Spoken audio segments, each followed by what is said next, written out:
नमस्कार, मैं मनोज आर्य और इस समय हमारे सामने जो बैठे हैं बहुत महत्वपूर्ण डॉक्टर बैठे हैं, नितिन लीखा जी।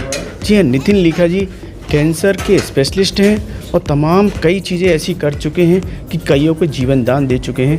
अभी इन्होंने 40 साल की माया पंत को जीवन दिया है। उसको ओवरियन न्यूप्लाज्म बहुत रेयर बीमारी होती है, लेकिन उसको जीवन दिया है। डॉक्टर साहब, किस तरह जीवन दिया है आपने और थोड़ा सा बताइए दर्शकों को। तो ये ओवेरियन कैंसर के पेशेंट थे जिनकी सर्जरी जो है एक बड़ी सर्जरी थी जो मैक्स परपड़गंज में हुई है। तो मैं हूँ doctor Nitin Leekha, I am director of cancer surgery at Max Patparganj. तो वो सर्जरी जो हमने करी एक सफल सर्जरी, जो बड़ी सर्जरी थी, अच्छे से सर्जरी हो गई और अब वो पेशेंट जो है आगे कीमोथेरेपी ले रहे हैं। अच्छा डॉक्टर साहब, इस समय कैंसर जो परसेंटेज है देश में, पूरे देश में किस रेशियो में बढ़ रही है, थोड़ा आपको कैसे लग रहा है, ये मतलब क्यों बढ़ रहा है और थोड़ा सा। कैंसर जो है ना एक बढ़ती हुई बीमारी है, ये एक एपिडेमिक का रूप अब ले रही है। ये इसलिए है क्योंकि हमारा जो खान पान है, जो हमारी ज़िंदगी है, उसमें काफ़ी तरह के चेंजेस आ रहे हैं। हम अपनी हेल्थ का ध्यान नहीं रखते हैं, हम कुछ ख़राब आते हैं जैसे कि स्मोकिंग हो गया, अल्कोहल हो गया, वो शुरू कर लेते हैं। तो ये सब चीज़ों की वजह से कैंसर बढ़ रहा है। तो हमें अपनी हेल्थ का ध्यान रखना चाहिए,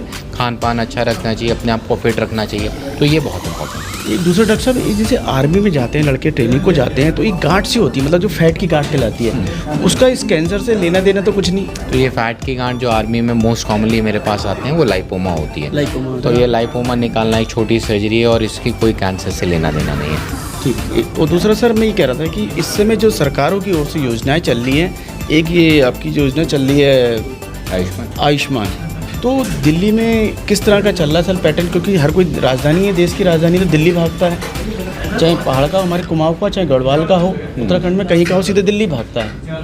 तो उसको लेके क्या थोड़ा सा। तो हमारी हमेशा ये कोशिश रहती है कि पेशेंट का इलाज कम से कम खर्चे में हो, ताकि उन पे फाइनेंशियली बर्डन कम से कम आए।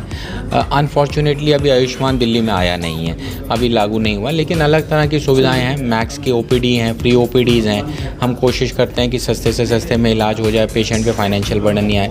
हाँ, हम भी चाहेंगे कि ज़्यादा से ज़्यादा मरीज़ों को ये सुविधाएँ मिले और मरीज़ों का भला हो। अभी हाल में सर, पिछले साल अभी दूसरे कार्यकाल में प्रधानमंत्री मोदी ने कैंसर के मरीजों के लिए घोषणा करी थी कि 25% दवाइयों में रिलैक्सेशन दिया है, क्योंकि कीमो वगैरह में काफ़ी रेट अबव जाता है। मतलब एक कीमो 1-1 लाख के साथ बैठती है मेरे ख्याल से, या जो भी अलग अलग उसके अकॉर्डिंग है, मतलब स्टेज के अकॉर्डिंग है। तो उसमें सर कुछ आप वास्तविक, क्योंकि आप डॉक्टर हैं, उसके स्पेशलिस्ट हैं और अपने हेड आप। तो कैंसर की जो कीमो है, सरकार कई सारी कीमो को रेट कंट्रोल में ले आई है। कई सारी कीमो जो बाहर महंगी मिलती हैं बाहर के देशों में, इम्यूनोथेरेपी अब सस्ती होती जा रही है। इंडिया में उनके जो मॉलिक्यूल्स हैं वो डेवलप हो रहे हैं। तो जो अब है काफ़ी अच्छा टाइम है ट्रीटमेंट के लिए। So it is a very good time कि हम बहुत जल्दी प्रोग्रेस कर रहे हैं और रेट्स कंट्रोल में आते जा रहे हैं। आने वाले टाइम में कैंसर ट्रीटमेंट और कारगर होगा और ज़्यादातर कॉमन मैन की रीच में होगा। दूसरा सर, मेरा एक सवाल और था कि खान पान को किस तरह बचें कि इस कैंसर जैसी महाबीमारी या मतलब जीवन को खतरे में डालने वाली बीमारी से नवयुवक नव युवतियाँ हमारे आने वाली पीढ़ी बच सकें। तो इसमें से बड़ा सिंपल सा है, हर नवयुवक या नवयुवती को एक चीज़ ज़रूर करनी है कि स्मोकिंग नहीं करनी है, कोई भी एडिक्शन नहीं रखनी है। स्मोकिंग जो है ना सबसे ख़राब एडिक्शन है।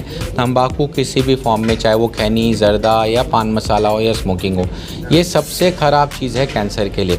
और ये सारे ज़्यादा नवयुवक और नवयुवती की एज में ही शुरू होता है। जब आप जवान होते हैं, पीयर प्रेशर होता है तो वो शुरू हो जाता है। तो बिल्कुल कोशिश करें कि वो ना शुरू हो। सेकेंड चीज़ है अल्कोहल को रिस्ट्रिक्ट करें, छोड़ सकें तो बेस्ट है, नहीं तो उसको रिस्ट्रिक्ट करें। थर्ड चीज़ है कि जो फास्ट फूड है उसको जितना कम करें या नेचुरल वे ऑफ लिविंग रखें, अपना वज़न कंट्रोल करें, एक्सरसाइज करें नियमित। तो ये 3-4 चीज़ें हैं जो बहुत इंपॉर्टेंट हैं ज़िंदगी में, जो हर कोई जानता है पर करता नहीं है। एक आखिरी सवाल सर, क्योंकि बहुत लंबा हो गया। ये कैंसर का जो इलाज है बहुत महंगा बैठता है, और इसके लिए आपकी क्या राय है कि लोग मतलब थोड़ा इंश्योरेंस। देखिए कि कैंसर का इलाज बहुत महंगा है ऐसा नहीं है। थोड़ा सा धारणा ख़राब है इस बारे में कि बहुत महंगा है। हाँ, महंगा है, मैं जानता हूँ, लेकिन इतना भी महंगा नहीं है कि आप इलाज कराने ना जाएं। तो एक बार जाके ज़रूर पूछें कि इलाज में ख़र्चा कितना आएगा। दूसरा ये है कि आप आयुष्मान तो सरकारी तरफ से एक इंश्योरेंस टाइप का हो गया, अगर आप इंश्योरेंस रखें एक तो बहुत ही बेहतर रहेगा कि बहुत ज़्यादा महंगे नहीं आते हैं ये इंश्योरेंस। और आज की नीड है कि आप हेल्थ इंश्योरेंस लें ताकि आपका इलाज सही टाइम पे बढ़िया से हो सके। Thank you sir. तो लीखा जी ने तमाम चीज़ें हमें बताई उसकी किस तरह रखें। अगर आपको महंगा इलाज है तो कम से कम इंश्योरेंस वगैरह करा सकते हैं, आयुष्मान का लाभ ले सकते हैं। हालांकि दिल्ली में अभी सुविधा नहीं है, वो सरकारी में पैटर्न है कि उसमें क्या कुछ कमी ज़्यादा है, वो अलग चीज़ है। फिलहाल हम आगे भी अपडेट बने रहेंगे नितिन जी से। Thank you.